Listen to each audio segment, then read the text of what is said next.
Ok. Bom dia a todos que estão nos acompanhando. Acredito que Maurício esteja me ouvindo bem, né?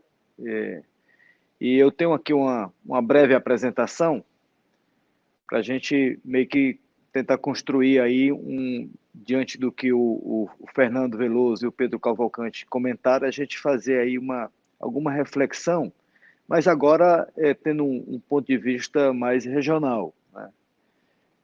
Toda, vamos dizer assim, a dificuldade, como o próprio Pedro já mencionou, de a gente construir cenários pós-pandemia é realmente muito grande, muito complexa.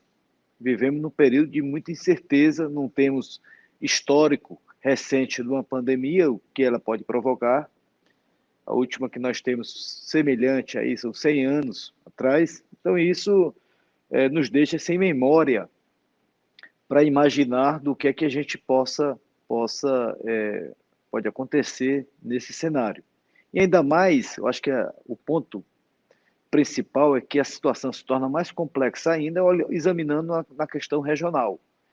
Então, esse nosso esforço aqui da Secretaria de Planejamento do Estado do Ceará é exatamente de, já imaginando, né, um cenário pós-pandemia, como o Brasil vai se comportar nesse cenário e, particularmente, também do Estado do Ceará. Haja vista que esse complicador ele vai se acelerar na medida que nós, em 2022, nós teremos uma eleição presidencial. E não está claro exatamente qual a direção que o Brasil vai tomar diante as próprias incertezas políticas que vão surgir no próximo ano. Mas, mesmo com tanta dificuldade de prospecção do futuro, a gente cabe aqui algumas reflexões que possam nos ajudar a descobrir caminhos ou pistas que devemos seguir, olhando o Brasil e particularmente o estado do Ceará. E aí eu peço já para passar o segundo slide. Qualquer discussão que a gente possa ter pós-pandemia, é importante também a gente entender quais a situação pré-pandemia na economia mundial e isso com rebate no país. Então, olhar a situação pré-pandemia, eu acho que vale a pena, porque vale a gente imaginar qual a tendência que nós tínhamos até então, né? No próximo slide, então, a gente já faz aqui um exercício, né, de prospecção, como estava dizendo, que, na verdade, a gente sabe, né, que desde o consenso de Washington, em 1988, aí durando mais de 30 anos, que, de alguma forma, essa integração comercial, globalização e tudo esse parceiros comerciais que se construiu através de blocos de comércio, de alguma forma se colocou em xeque, né? Eu acho que a China, ela acaba, dada a sua expansão recente no comércio mundial, acaba provocando um sentimento de aversão vamos dizer assim, à economia chinesa. Então, o que a gente assiste, por exemplo, nos Estados Unidos recentemente, né, o movimento America First, né, quer dizer, mesmo com a eleição do Trump, mas há uma sensação de proteger empregos americanos. Da mesma forma, isso aconteceu, inclusive, também recentemente com o Brexit, né, a saída da Inglaterra, da Grã-Bretanha e da Comunidade Europeia. Então, isso é um sentimento mais nacionalista, anti-globalização ou anti-integração comercial. Também a gente, quando assiste o governo japonês anunciando 2,2 bilhões de dólares para que suas empresas saiam da China e vá para o Japão, claramente é um movimento na direção contrária à globalização. Isso vale também para o governo francês, o governo alemão. Então, há claramente um sentimento, né, talvez de frear a globalização que nós tínhamos aí durante nesses últimos 30 anos.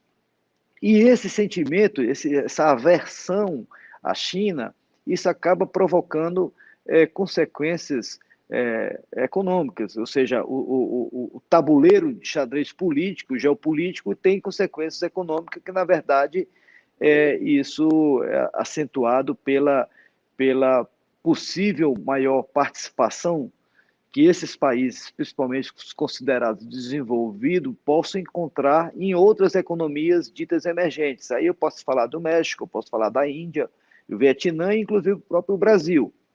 Então, será se o Brasil consegue ocupar um espaço, dada a aversão à participação da China no comércio mundial, e há uma possível, um possível olhar a outras economias emergentes dessa integração comercial, inclusive para repartir esses grandes riscos, né? Então, isso é algo que está, vamos dizer assim, no debate, vinha no debate pré-pandemia. E o Brasil, como inclusive comentado já aqui por todos, o Brasil precisaria entender como ele pode se posicionar nesse cenário. E isso eu acho que é o grande desafio para a gente para os próximos anos.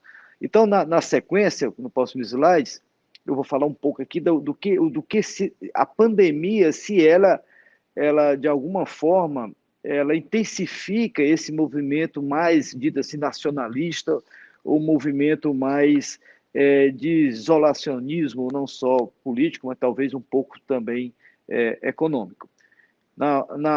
Nessa sequência, então, a gente pode considerar, imaginar alguns pontos de rupturas. E esses pontos de rupturas pode construir alternativas de engajamento da economia brasileira e também, no caso aqui, vou falar um pouco depois, da economia cearense nesse processo. O primeiro ponto de ruptura é a questão da autossuficiência, né? E aí vem esse mecanismo de tensão entre a globalização e a autossuficiência. Até que ponto você vai reequilibrar essa pretensão de maior integração comercial com outros países vis-à-vis interesses particulares, interesses nacionais. Um outro ponto também comentado, muito importante, é a questão vamos dizer assim, o aumento potencial da desigualdade. E isso ficou claro que a pandemia exacerbou esse processo, principalmente um tema da desigualdade de aprendizagem. A gente sabe que a pandemia, na medida que exige maior integração digital de várias camadas da população, é claro que aquelas pessoas mais conectadas, especialmente as pessoas com maior nível de renda, conseguem se conectar muito mais rapidamente do que as pessoas mais pobres. Então, isso gera potencialmente um diferencial de aprendizagem, que isso terá reflexos futuros, não só na desigualdade de renda, mas também em questões relacionadas à desigualdade educacional e todos os desdobramentos. Um outro ponto que vale a pena a gente pensar é a questão da produção de alimentos. A gente sabe que as questões sanitárias elas estarão muito mais presentes nesse debate, além do que a desnutrição ela aumenta muito mais fortemente em alguns países, principalmente os países de muito mais baixa renda. Então, a demanda por alimentos, ou a demanda por alimentos que sejam também produzidos com respeito ao meio ambiente, é algo que estará, sem dúvida nenhuma, na agenda das discussões nos próximos anos. Então, esse é um ponto também que teremos que observar. Pode passar outros elementos de rupturas, podemos falar também na questão do sistema de saúde. Né? A gente viu, por exemplo, nessa pandemia, o Brasil tendo que comprar máscaras da China. Né? Será qual é a tecnologia de se comprar uma máscara? Absolutamente quase nenhuma. Mas isso implica que a própria preocupação, não só com a infraestrutura, mas com a gestão da saúde, ela se colocou em xeque. A gente viu também com muita frequência, e é um problema que está hoje na primeira ordem, a nossa dependência de insumos de saúde para produzir as vacinas. Então, isso é uma questão estratégica de um país, porque na medida que ele tem dificuldade de comprar mais rapidamente esses insumos, a própria retomada da atividade econômica ela vai se tornar mais lenta. Então, é uma questão política de dependência estratégica política num insumo extremamente importante para o país, que tem efeitos diretos na atividade econômica. Então, essa é uma questão que será repensada, e deve ser repensada por diversos países, o Brasil também. Então, o que eu vinha conversando é que as mudanças climáticas e a interação maior dos indivíduos com os ecossistemas, isso é uma ameaça, né? E aí todos os cientistas apontam, é uma ameaça, novamente, para um processo de futuras pandemias, inclusive mais frequentes. Então, isso também terá que estar na agenda dessa discussão. Por fim, eu acho que nós temos também, isso já comentado, é a questão da ampliação fortemente da utilização do processo de digitalização, utilização de dados, utilização de internet, e isso estará na agenda, e como é que a gente vai conseguir construir uma infraestrutura dessa natureza para o país, e particularmente eu vou falar já para o estado do Ceará. Na sequência, pode passar, por favor? Outros pontos de rupturas que vale a pena a gente pensar, e todas essas questões que eu estou comentando, na verdade, são cenários que vão ser alterados, e aí a gente tem que imaginar como podemos desenvolver ações que possam fazer com que a economia brasileira e a economia cearense se beneficiar desse processo. Então, na questão do consumidor também já foi comentado, haverá aí uma maior tendência a você estabelecer não só as suas compras, o trabalho, a sua vida em torno de bairros e evitando aí grandes deslocamentos, utilização dessas ferramentas digitais. O mercado de trabalho já foi muito bem comentado por nossos dois convidados. Haverá aí certamente uma mudança muito grande e uma demanda maior por trabalhadores com essas habilidades digitais. E um outro ponto é a necessidade, aí, como o Fernando também já comentou, e isso é uma preocupação que está no Congresso Nacional, da nossa estrutura de proteção social, né? Não só a possibilidade de garantia de uma renda mínima, mas também atrelado aqui a toda a discussão da redução da informalidade, redução da extrema pobreza.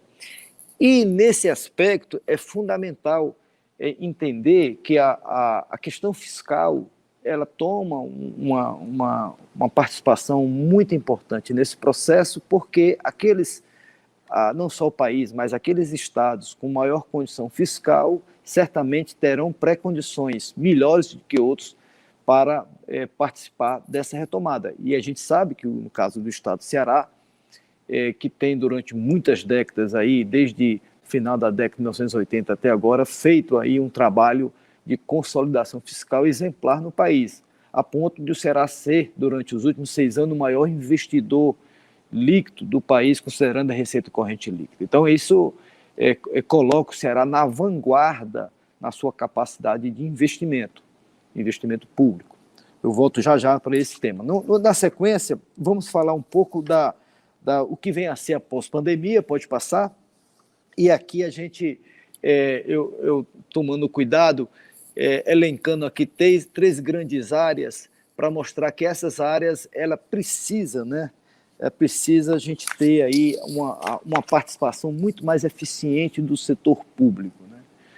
Então, o setor público cuidando da educação, o setor público cuidando da melhoria do emprego, do saneamento, da saúde, da segurança. Então, são áreas importantíssimas que precisamos atuar. O setor público na área do meio ambiente, tudo o que necessidade de regulação desse segmento, que infelizmente nesse governo é um setor que está muito prejudicado. E o setor público também influenciando nas organizações, seja propiciando a infraestrutura de avanço tecnológico, seja a questão do crédito dessas empresas que vão precisar, e repactuação de dívidas, que é também um cenário que nós precisamos atuar nessa retomada pós-pandemia. Mas entrando agora, feita essa abordagem, entrando já na questão do Ceará, no slide seguinte, e aí eu vou falar um pouquinho do Ceará, primeiro dos nossos desafios, né? E depois eu vou falar um pouco do que a gente tem de vantagem, né, do que a gente vem fazendo nos últimos anos, de alguma forma antecipando muito do que os desafios que a pandemia vai exigir, que algumas coisas nós já estamos fazendo muito bem. Mas a gente tem que se lembrar, né, da alta formalidade no Estado, isso também é uma agenda comum do país, O estado do Ceará é um estado ainda de baixa renda, nós estamos aí um pouco acima de 2% da participação do PIB nacional, vem crescendo nos últimos anos, mas esse crescimento ele é ainda um pouco lento, né? Isso necessita, os ganhos de produtividade no estado precisam ser muito mais acelerados do que o país. Um segmento que o Ceará tem uma vantagem comparativa, que tem a sua tradição no setor de turismo, no setor de eventos, e que a pandemia ela coloca aí que esse segmento, de alguma forma, ele vai precisar vamos dizer assim, de novas ações e imaginar novas estratégias para garantir a participação desse segmento do PIB. A gente tem um estudo, inclusive, do IBRE, que foi feito uns 2, 3 anos atrás, a participação do PIB do turismo do estado de Ceará assim, efeitos diretos por volta de 5%. Né? Você imaginar que a Espanha é 8%, e a Espanha, evidentemente, é um país com muito mais tradição turística do que relativamente ao Ceará. Mas mostra que é um segmento muito importante, que a gente precisa, vamos dizer assim, estabelecer novas estratégias para esse segmento.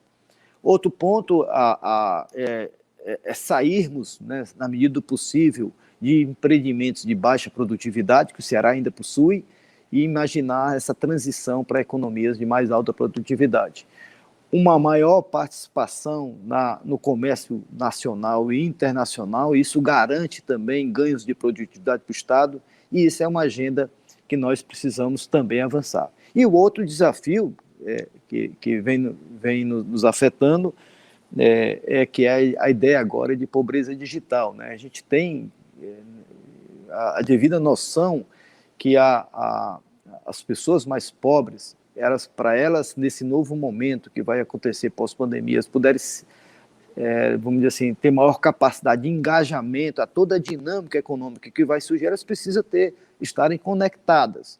Então, a conexão ela é fundamental para, inclusive, o indivíduo fazer parte, possibilidades de novos empregos remotos, ou a mesma própria exercer a cidadania que um cidadão, que uma pessoa precisa, e os meios digitais é essencial para esse processo. Imagine que, por exemplo, uma pessoa no interior possa se deslocar 100 quilômetros para ir para um hospital. Se nós tivéssemos aí ela, de alguma forma, integrada digitalmente ao hospital, alguma consulta, pelo menos aquelas consultas inicial, para tratar um determinado problema, poderia ser feito de forma digital, como isso já acontece em qualquer canto do mundo. Inclusive, no próprio Ceará, nós já temos avanços nessa direção, mas isso vai precisar ser potencializado em muito. Bom, dito isso, nós temos aqui alguns pontos que a gente precisa olhar agora, vamos citar assim, dos diferenciais competitivos que o Ceará já possui. E isso é essencial porque, de alguma forma, torna o nosso Estado com uma capacidade muito grande de se beneficiar desse retorno pós-pandemia. O primeiro ponto o que seria falar sobre os hubs de hidrogênio, os hubs logísticos, aqui o porto, o aeroporto e o hub digital. Foi inaugurado agora em abril de 2019 o data center da Angola Cables, em Fortaleza.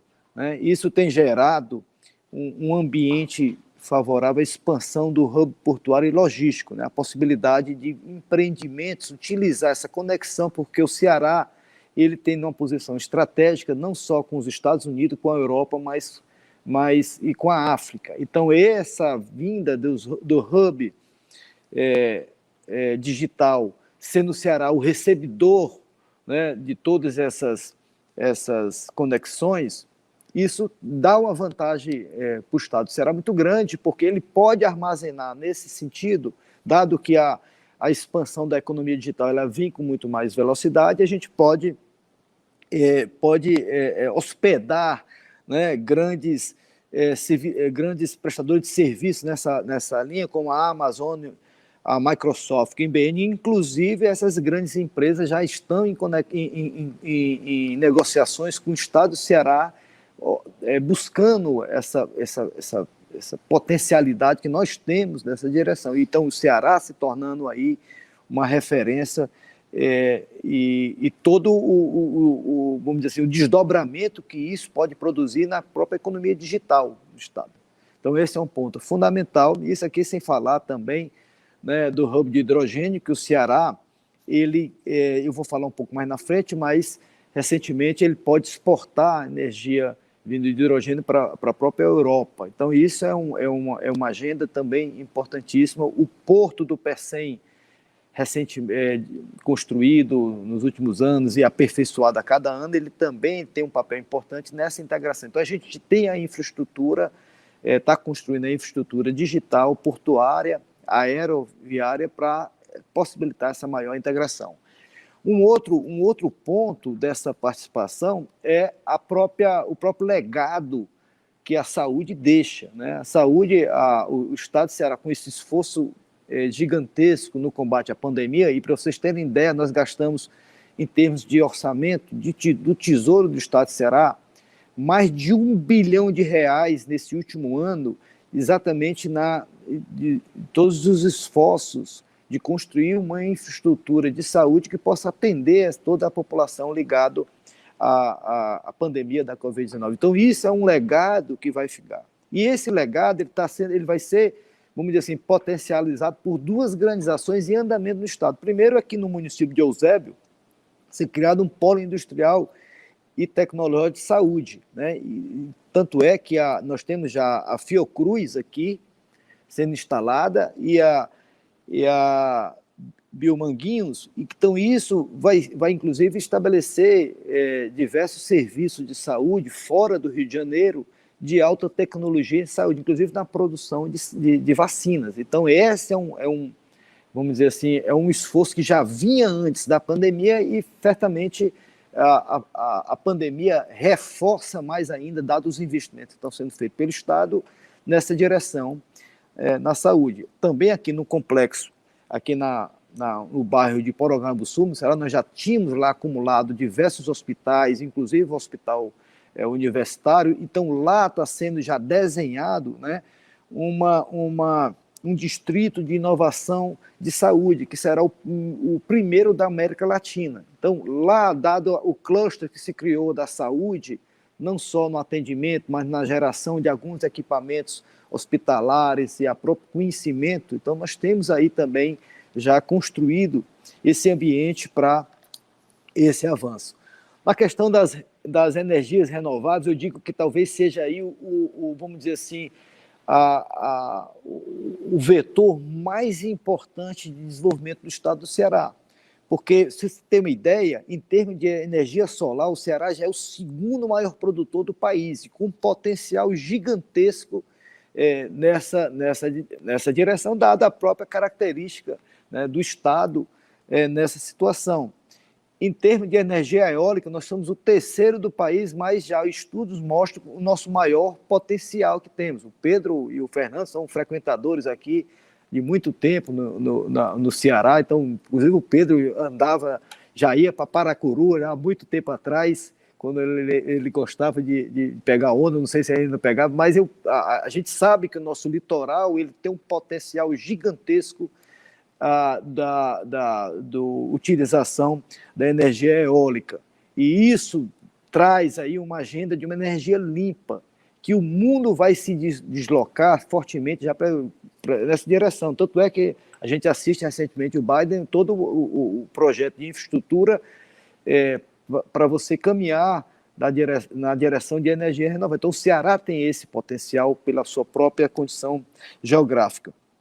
E, por último, como a gente tinha falado, é um esforço muito grande agora, inclusive, todas essas ações comandadas aqui pela Secretaria de Desenvolvimento Econômico e Trabalho, comandado pelo secretário Maia Júnior, que tem feito, na verdade, estabelecidas as bases desse novo Ceará, né, do Ceará que vai buscar também alternativas muito importantes em termos de novos setores da atividade econômica. Então, recentemente, nesse esforço, né, tem a questão o Ceará pode se tornar o principal exportador de hidrogênio verde para a Europa.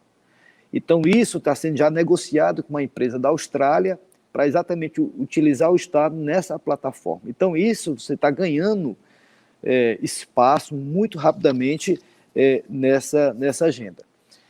Nós temos também aqui um outro ponto importante, a própria transposição do São Francisco, além de tornar os nossos rios mais perenes no estado, e também já garantir o abastecimento de água para Fortaleza, mas isso tem um efeito que já se está se observando pela própria demanda mais de alimentos que o mundo vai observar, e o Ceará pode entrar muito bem nessa nova área de produção, dado que você tem um clima já favorável para algumas culturas tropicais, e você até agora um insumo que faltava, que era a água, um insumo importantíssimo. Então a gente pode, de alguma forma, começar a ter também que o setor da agropecuária, e aí com o que aconteceu no centro-oeste do Brasil, mas a gente tem aí uma fronteira muito grande a ser explorada por conta da transposição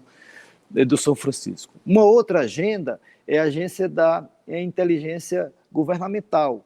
E aí a pós-pandemia vai exigir que os governos sejam muito mais ágeis em estabelecer suas políticas públicas. É difícil imaginar, por exemplo, que um estado pobre como o Ceará ele não prescinda da participação do governo para alavancar seu desenvolvimento econômico. Isso é inimaginável, que achar que o mercado no estado do Ceará, o mercado do setor privado, vá por si só produzir essa alavancagem. A indução que o setor público pode gerar é muito grande. Agora, isso tem que ser feito de uma forma estratégica, de uma forma inteligente e com eficiência econômica. Por isso que eu chamo esse movimento como uma inteligência governamental. Nesse sentido, o Estado já tem, desde 2006, um instituto, o IPES, que eu tive a honra de presidir durante 8 anos, com uma equipe extraordinária de mestres, de doutores e servidores qualificados, que ali se constrói as principais ações das políticas públicas que são feitas em parceria com outras secretarias. A título de exemplo, poderia citar aqui várias ações que nós fizemos já nos últimos anos, mas dado o tempo a gente não pode, mas eu apenas para citar a questão da cota-parte do ICMS, que distribui recursos para os municípios de acordo com o desempenho que esses municípios têm nos nossos exames do SPAES, que é um exame que é feito com o desempenho escolar no ensino fundamental dos municípios. Então,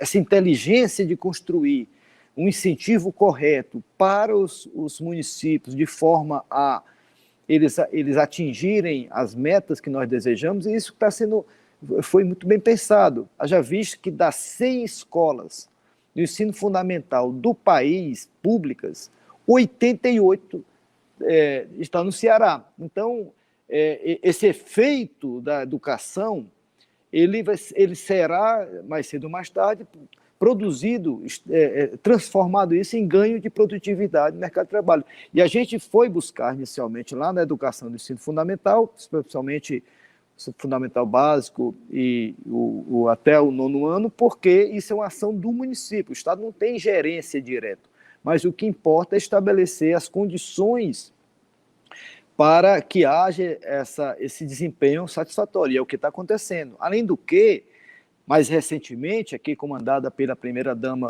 do Estado atual, foi lançado um programa, o Mais Infância Ceará, que esse programa, inclusive com a ajuda de especialistas de altíssima qualidade, como o Flávio Cunha, mas é trabalhar a criança na sua primeira infância, porque a gente sabe todos os efeitos que um processo de aprendizado que se faz de forma correta nesse momento tem reflexo lá na frente no mercado de trabalho. Então, essa agenda de cuidar das crianças na primeira infância, ela também ela se tornou uma agência de Estado, inclusive está estabelecida em lei na Assembleia Legislativa todo o desenho que se tem para a primeira infância. Então, são ações que vai ter efeito, e já estão tendo efeito no lado educacional.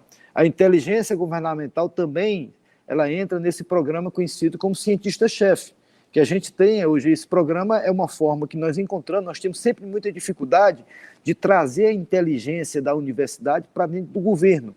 Às vezes era por forma de licitação ou com outras contratações diretas, mas a gente sabe de todas as dificuldades de a gente contar de forma imediata com esse serviço. Então, o que se criou foi um programa Cientista-Chefe, em que se escolhe, se identifica na Universidade Cearense quais são aqueles centros de excelência, aqueles departamentos de excelência, e aí o que se faz? Estabelece um conjunto de bolsas de pesquisa comandado por um cientista-chefe numa determinada área, e esse cientista-chefe vai estudar aquela problemática. Exemplo disso, por exemplo, a questão da segurança pública. A gente viu nos últimos anos o Ceará sendo muito afetado por esse problema, mas se trouxe departamentos ligados da UFC nessa área, inclusive de desenvolvendo software através da segurança digital. Então, hoje é um sucesso todo esse esforço e essa construção dessa inteligência nessa área. Mas isso também está sendo feito em diversas outras áreas, são 17 cientistas-chefe, inclusive agora também o cientista-chefe em economia, que eu tenho o prazer de comandar, estando como se estando ao mesmo tempo na universidade e no governo. Mas essa agenda do cientista-chefe, que você traz a equipe de pesquisa, você traz o cientista com a sua rede de alunos e pesquisadores para dentro do governo, ele, ao mesmo tempo, ele ajuda o governo, mas ele continua na universidade, dando suas aulas, fazendo suas pesquisas, orientando seus mestres, seus doutores. Então, isso tem uma repercussão na inteligência doméstica muito grande. Então, assim, você vê teses de doutorado sendo feitas já sobre o Estado de Ceará, produzindo resultados concretos para o Estado de Ceará. Então, esse movimento ele vai ter que ser intensificado pós-pandemia, porque os problemas se tornaram muito mais complexos. Bom, por último, aqui a gestão fiscal. A gente já sabe que o Ceará tem tido essa liderança. Para você ter uma ideia, em 2020 nós investimos quase 2,5 bilhões de reais. Imagina, no momento de 2020, a maioria dos estados brasileiros com grande dificuldade, não só de pagar suas contas, o Estado de Ceará investe 2,5 bilhões de reais. Isso mostra que nós estamos num processo de consolidação fiscal que vem desde lá de trás. São 30 anos trabalhando na mesma direção. O Ceará fez uma reforma, tem uma lei de responsabilidade fiscal 10 anos antes da lei de responsabilidade fiscal do Brasil. Então, isso mostra que essa cultura da responsabilidade fiscal, independente do governador que assuma, ela já está presente na nossa sociedade. E isso é um ativo muito grande. Talvez nenhum governador consiga se reeleger aqui para o Estado de Ceará com uma agenda diferente dessa. Então, isso é um ativo muito bom que conseguimos construir. Já finalizando a minha fala, na sequência, pode passar, André?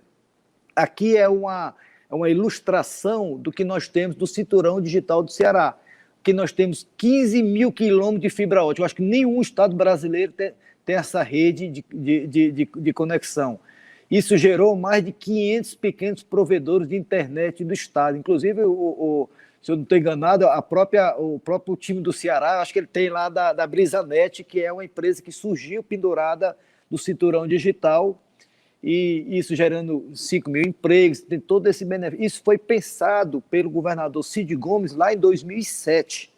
Né? Então, assim, a gente já vem nesse esforço e praticamente todos os municípios do estado de Ceará, seja diretamente pela fibra ótica ou por provedores de fibra ótica do estado ou por provedores particulares, mas todos os municípios já estão, primeiro na sede está conectada. Claro que pode ter uma pessoa morando lá na zona rural muito distante, que é até difícil você ter esse fornecimento, você faz até por rádio.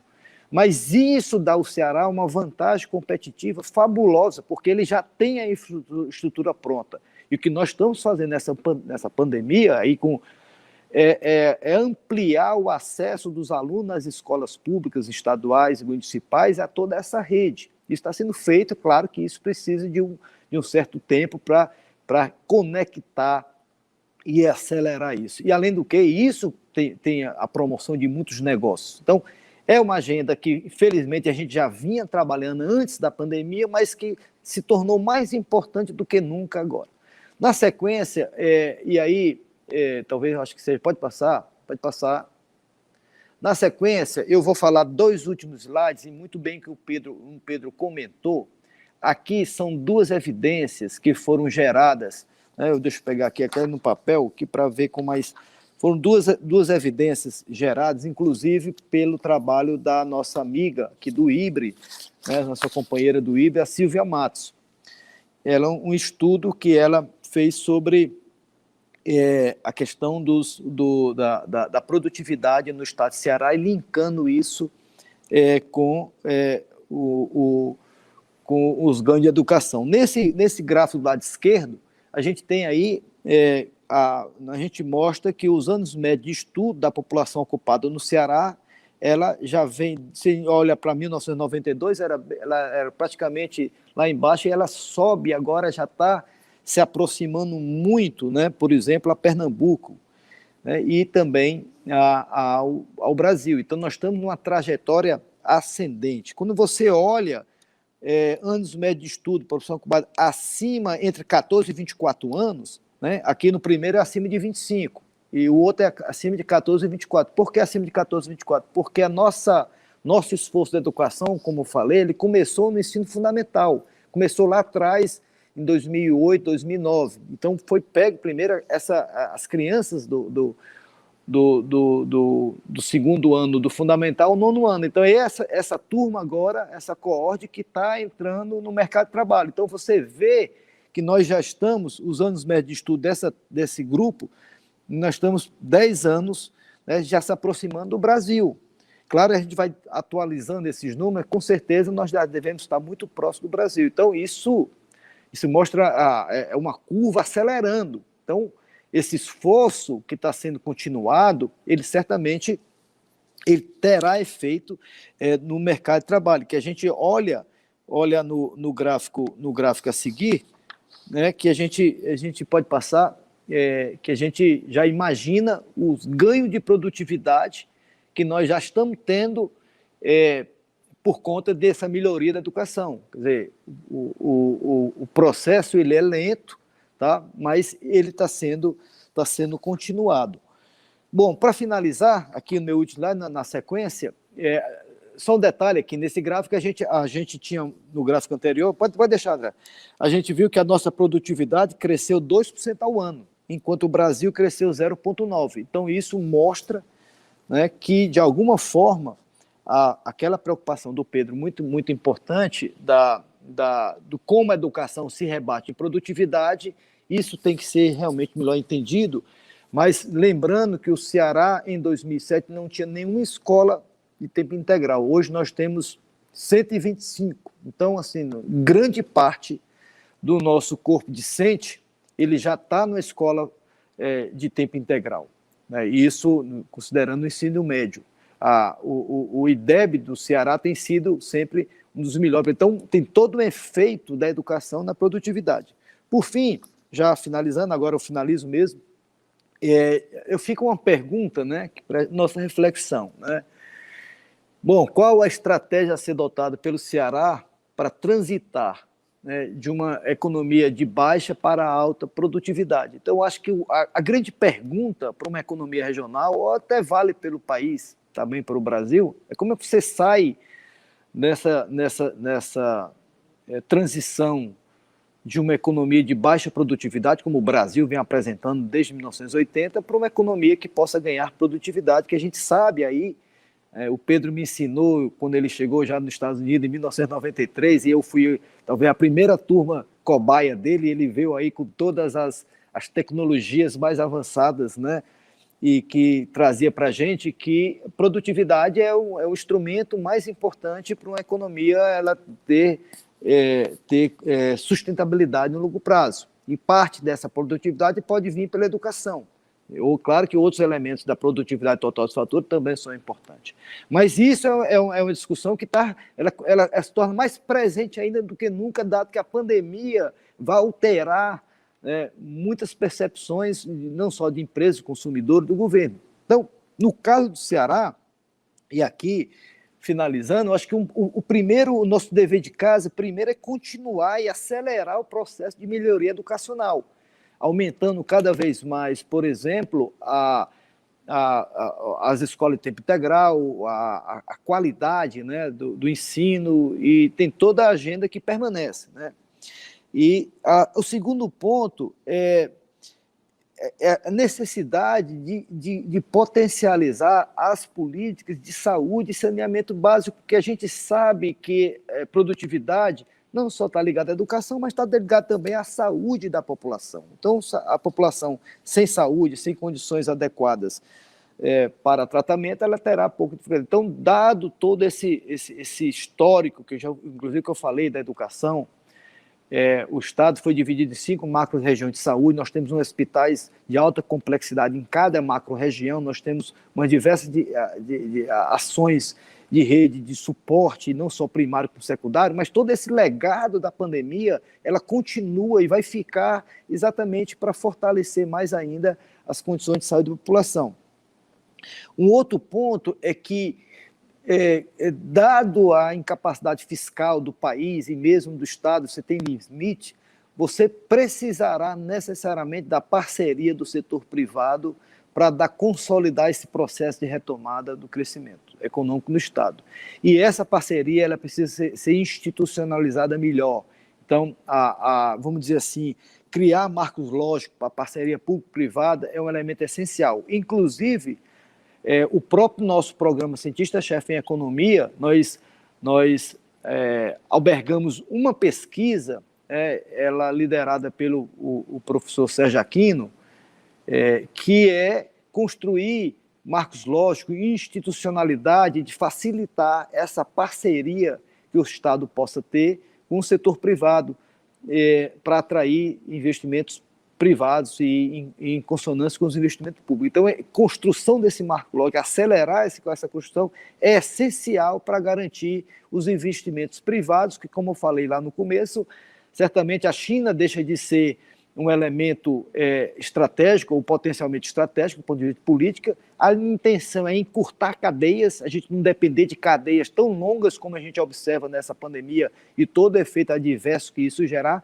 mas encurtar cadeias e para isso, investimentos diretos possam vir para o Brasil e particularmente para o Estado do Ceará, mas precisa termos uma institucionalidade que receba esse investimento. A consolidação fiscal, como eu já falei, é um vetor que o Estado tem, que, como, sem dúvida nenhuma, talvez nenhum governador consiga se eleger ou se reeleger sem uma observância restrita a essa agenda, como sempre o secretário Mauro Filho coloca, que ajuste fiscal ou consolidação fiscal não é um ajuste, não é um fim em si mesmo, mas ele é para prover o Estado de instrumentos que possa utilizar em políticas públicas adequadas. Então, essa é a estratégia. Por fim, encerrando, é a profissionalização do serviço público no Estado de Ceará. No caso nosso, né, é essencial que a participação do setor público no processo de desenvolvimento. Mas qual é essa participação? Na inteligência pública que se constrói para, de forma a não só desenhar suas políticas mais eficientes, mas também possibilitar que o setor privado tenha garantia que nós temos também profissionais no Estado do Ceará de grande qualidade. E aqui eu queria lembrar que no próprio IPES está sendo formatado, construído, quer dizer, está crescendo um esforço muito grande de avaliação das políticas do próprio Estado. Então, a gente não observa em outro Estado brasileiro o Estado avaliar suas próprias políticas. Então, como nós temos um fundo estadual de combate à pobreza, por exemplo, que investe 600 milhões de reais, a gente tem a preocupação permanente de avaliar se aquelas políticas que estão sendo desenhadas a partir desses recursos eles estão dando os efeitos esperados. Muitas vezes, por melhor desenho que a gente possa imaginar do ponto de vista teórico, a implementação ela pode não atender os objetivos que nós estamos tendo. Então, esse centro de avaliação de políticas públicas que está hospedado no IPES, que tem um grupo da universidade que foi trazido dentro do programa Cientista-Chefe para avaliar as próprias políticas do Estado, é algo inusitado, porque nós estamos nos avaliando e, na medida que aqueles programas que não respondem o que nós podemos imaginar, ou substituir o programa, ou então tenta aperfeiçoar. Mas isso precisa ser feito principalmente o cuidado com o recurso público, que é muito escasso. Então, nós temos que usar isso da melhor forma possível. Então, essa inteligência pública, talvez, na minha talvez até no meu viés como acadêmico, seja vamos dizer assim, o instrumento mais importante que nós precisamos observar para o estado de Ceará ou para o próprio país, infelizmente, dar esse salto de qualidade buscando maior produtividade. Sim, eu não poderia deixar de aproveitar a oportunidade para falar exatamente isso que o Pedro comentou, né? Aliás, primeiro, né, talvez eu